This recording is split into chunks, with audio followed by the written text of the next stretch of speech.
Au nom du Père, du Fils et du Saint-Esprit. Amen. Mes très chers frères et sœurs, l'évangile d'aujourd'hui est dans la continuité de dimanche dernier. Le Seigneur annonce à ses disciples son départ prochain. Il ne sera plus présent physiquement. Et c'est vrai que nous approchons de plus en plus de l'Ascension. Dans 10 jours, durant la messe de l'Ascension, je soufflerai le cierge pascal afin de nous rappeler que le Christ est monté aux cieux et qu'il physiquement, il n'est plus là. Mais là, dans l'évangile d'aujourd'hui, il est plus précis sur la suite. Il nous annonce qu'il nous enverra le Consolateur, celui qui nous permettra de comprendre toutes choses, qui nous permettra, je dirais, un petit peu d'y voir clair.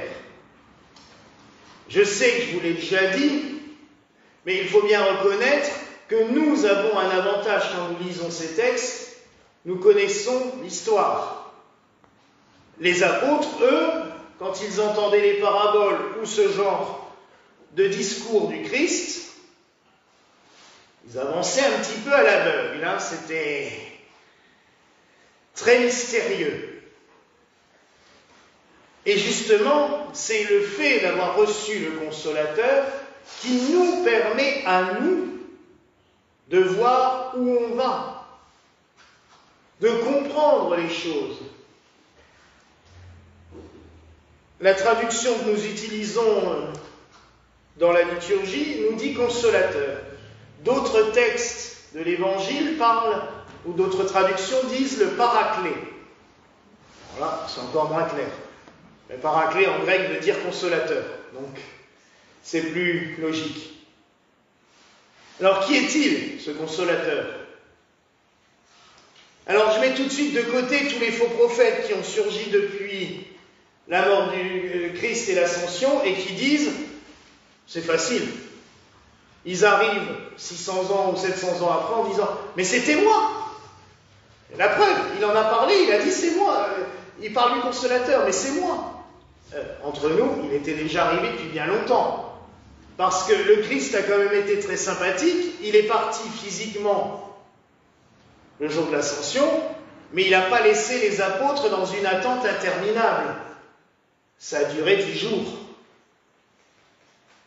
Ils ont prié dans le Cénacle 9 jours d'affilée, ce qui donnera les premières neuvaines, c'est de là que ça vient. Mais le 10e jour, l'Esprit Saint descend sur eux. C'est ce que le frère Antoine nous a lu au début de la lecture des Actes des Apôtres. Saint Luc, qui a rédigé les Actes, nous dit « Quand ils eurent prié, le lieu où ils étaient assemblés trembla, et ils furent tous remplis du Saint-Esprit, et ils annonçaient la parole de Dieu. » Le Consolateur, en fait, c'est ça. C'est l'Esprit Saint. C'est celui qui est cette force d'amour du Père et du Fils et qui donne à chacun toutes sortes de dons, de grâces, de bénédictions pour avancer dans la vie. Le don du Saint-Esprit. On a un mal fou à s'imaginer tout ce qu'il peut engendrer. J'en parlerai à plusieurs reprises, jusqu'à la Pentecôte forcément, mais on ne se rend pas compte de tout ce qu'il peut nous donner. Le don du Saint-Esprit, on le reçoit déjà au baptême, mais il est confirmé, c'est le cas de le dire, le jour de la confirmation. Et on en parlait hier, quand on le fait, ce sacrement à 12-13 ans, je suis désolé, personne n'est capable de savoir tout ce que cela apporte. Moi, je l'ai fait à 12 ans, et c'est vers l'âge de 17-18 ans, en ayant connu lors d'un pèlerinage en Yougoslavie l'effusion du Saint-Esprit, c'est-à-dire de recevoir l'imposition des mains par un prêtre et de sentir tous les effets que ça peut faire d'un coup, Et je me souviens l'avoir dit au prêtre en sortant, j'ai dit, ben maintenant je sais enfin ce que c'est l'Esprit Saint. Et c'était un vieux prêtre de 70 ans qui était curé à Marmoutier à l'époque, et il me dit, bah t'inquiète pas, moi il m'a fallu encore plus longtemps. Il m'a dit, moi je suis prêtre depuis 30 ans, c'est que depuis que je fais des prières comme ça, avec effusion de l'Esprit Saint, que je me rends compte la force qu'il peut avoir. Alors vous voyez à quel point, étant enfant ou jeune ado, on a du mal à se rendre compte de la puissance de ce qu'on obtient. L'Esprit Saint, c'est tout. Il est capable de nous faire faire des choses totalement incompréhensibles. Des choses où on n'aurait jamais la force mentale, physique ou humaine de faire. Il y a des choses que j'ai pu faire depuis 20 ans, en tant que prêtre et puis après en tant qu'évêque, que je n'aurais jamais songé à faire avant. Et je sais, et je le sens qu'il est présent. Une chose toute simple, avoir des femmes prêtres, pour moi, c'était quelque chose de totalement impossible. Je me souviens de la colère que j'ai piquée alors que c'était en 97 qu'on était à San Francisco. J'étais au lycée, c'était 96 ou 97. Et il y avait la photo dans l'entrée de la cathédrale épiscopalienne de la femme évêque. J'ai dit, mais ils sont fous. Ouais. Et 10 ans après, j'ai ordonné ma première femme prêtre. Non, 20 ans après. Élisabeth. Ah, on évolue avec le temps. Parce qu'à un moment donné, il y a eu ce truc de se dire, mais en fait, tout était logique. Et là, on se dit, c'est pas humain. C'est parce qu'il y a une force beaucoup plus forte qui te dit, mais regarde, en une page A4, tu as tout qui se met, voilà, par écrit, et tu te rends compte que, oui, tout est logique. Et je suis sûr que c'est l'Esprit Saint. Comme la force de tout ce qu'on a pu faire ici quand on est arrivé. C'était pas possible. Ou comme la force de dire à un petit jeune fin 2020 de dire, bah ouais, faites-moi un clocher avec 3 cloches, allez hop. Sans savoir du tout où on allait, ben on y va. Mais il faut. Et je sais que dans chacune de nos actions, il est là, il est présent. À nous faire des choses complètement dingues des fois. C'est sûr. Et j'aime bien, c'est que Saint Jacques l'appelle le Père des Lumières. Parce que c'est vrai qu'il nous donne des éclairages sur tout. Il nous fait comprendre les textes. Mon évêque qui m'a ordonné disait toujours que l'Esprit Saint nous en éclaire, en parlant des Saintes Écritures, nous en éclaire le sens, non pas selon la lettre qui tue, mais selon l'Esprit qui vivifie. Comprendre les Écritures, non pas en lisant mot à mot, en disant « ouais, mais regardez, il a écrit ça », mais en prenant tout le sens global. Et là, on a des éclairages qui sont merveilleux. Lire la parole de Dieu en ayant invoqué l'Esprit Saint avant, ça nous donne une force et une vision des choses totalement différentes. Et je dirais aussi, pour rebondir sur le saint qui est célébré aujourd'hui, parce que je veux quand même en dire quelques mots, parce que pour moi c'est un très très grand saint, c'est Saint Louis-Marie Grignon de Montfort. Il a sa statue à côté du deuxième pilier, là, le prêtre avec la croix en main. C'est un saint quasiment prophétique, totalement incohérent pour la plupart des gens. Ils l'ont pris pour un fou à l'époque. Ordonné prêtre chez les pères de Saint-Sulpice, il décide de tout quitter. Il va à Rome, il demande l'autorisation au pape de devenir missionnaire mais pas à l'étranger, sur la terre de France. Le pape lui dit oui, ok, et il lui fait une lettre de recommandation auprès des évêques. Il va se retrouver dans plusieurs diocèses, il va amener ça aux évêques, les évêques vont dire oh, n'importe quoi, qu'est-ce que vous voulez faire? Mais il y va. Et il va commencer à regrouper 2-3 prêtres, 2-3 frères autour de lui. Il va commencer à faire une mission. C'est-à-dire que pendant une semaine, il va dans une paroisse, il va prêcher tous les soirs, il va visiter chaque personne, il va organiser des chants, des processions, des cantiques, des cérémonies. Il va faire installer des calvaires.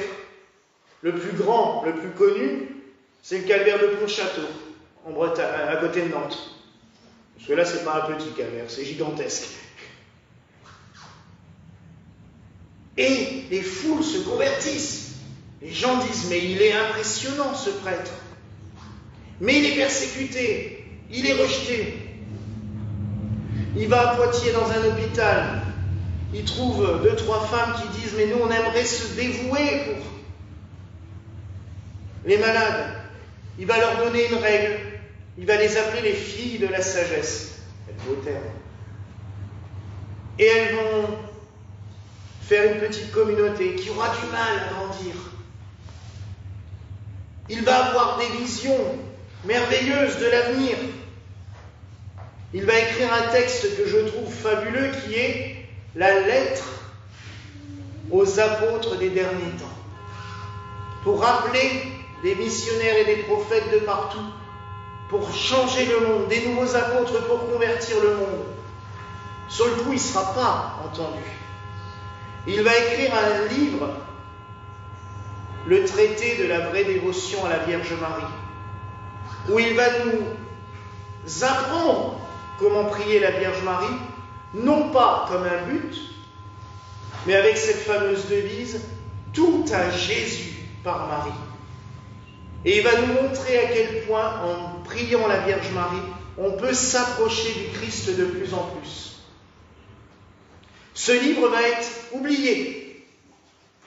On va le retrouver dans ses affaires plus de 150 ans après sa mort, parce que le manuscrit a été caché dans une malle, dans la doublure de la malle. On va retrouver ce manuscrit, on va le publier, ça va devenir un best-seller au XIXe siècle. Tout le monde va se l'arracher, parce que c'est merveilleux. Et il fait ses missions. La dernière, ça sera à Saint-Laurent-sur-Sèvre, en Vendée. Et il va mourir très jeune d'une maladie qui l'emporte en 8 jours. Et il reste 2 frères avec lui.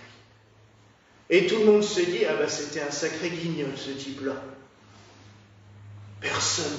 Regardez sa communauté. Il n'y a plus personne. Plus rien n'existe. Eh bien vous me croirez si vous voulez. 50 ans après sa mort, il y avait 1000 pères Montfortins. Parce que les 2 frères qui semblaient être totalement... ont parlé de lui. Et ça a fait boule de neige. Et tout le monde s'est dit, mais il faut qu'on fasse comme lui. Puis il y a une deuxième communauté de frères enseignants, les frères de Saint-Gabriel. Les filles de la sagesse se sont multipliées.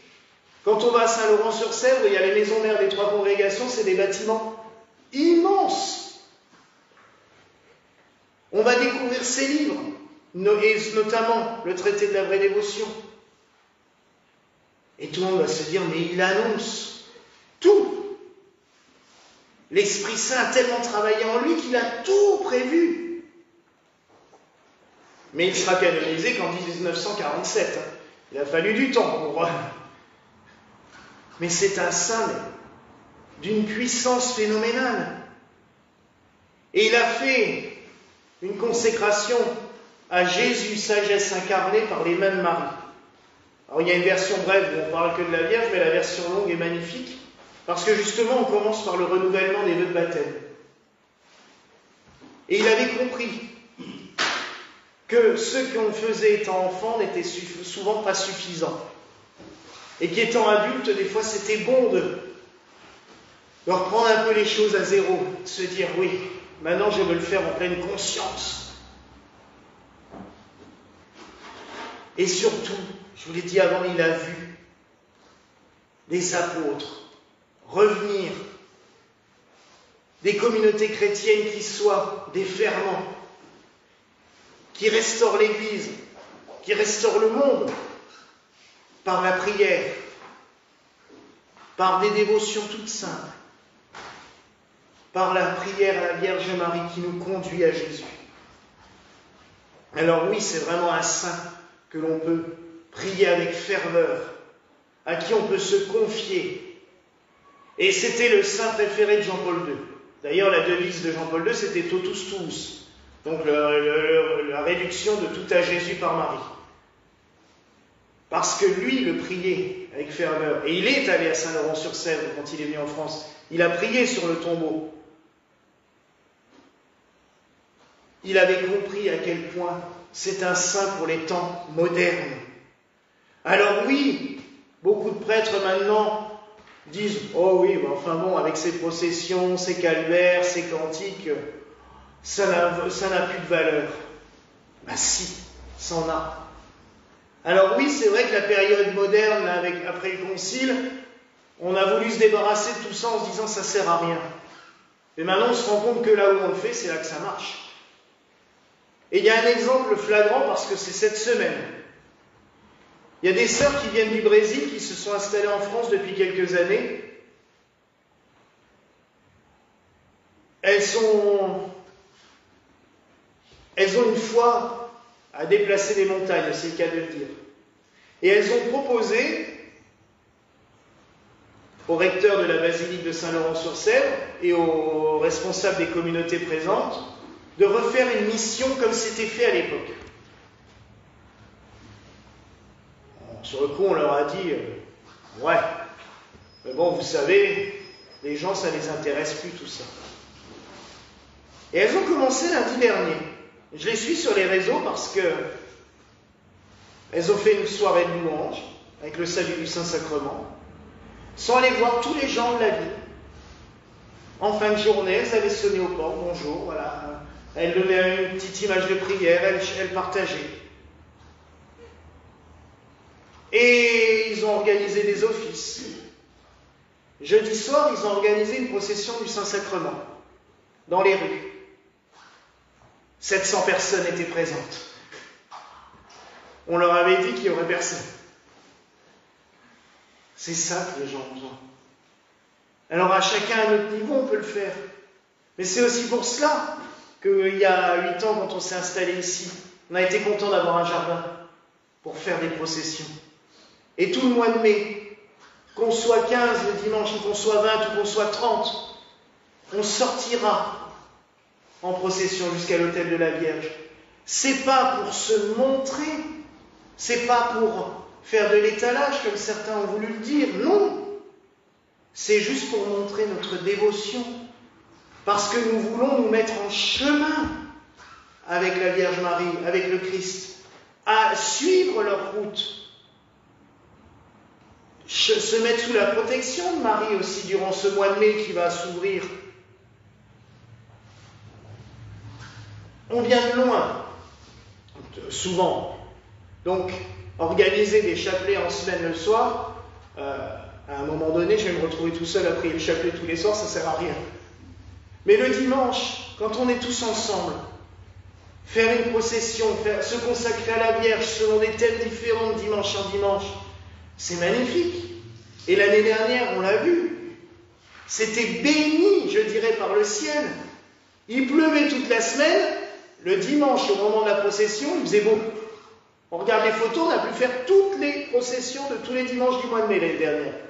Alors que pourtant, le mois de mai l'année dernière n'a vraiment pas été très gai. Et pourtant, on a pu faire les processions. Et on a chanté. On a remercié le Seigneur. On s'est consacré à Marie pour qu'elle nous porte vers son Fils, vers le Christ.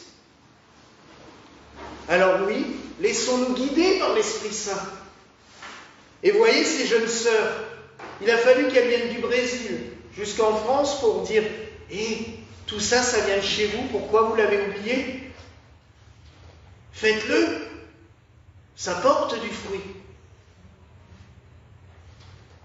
Alors oui, mes frères et sœurs, laissons-nous guider par l'Esprit. Laissons-nous fortifier par lui.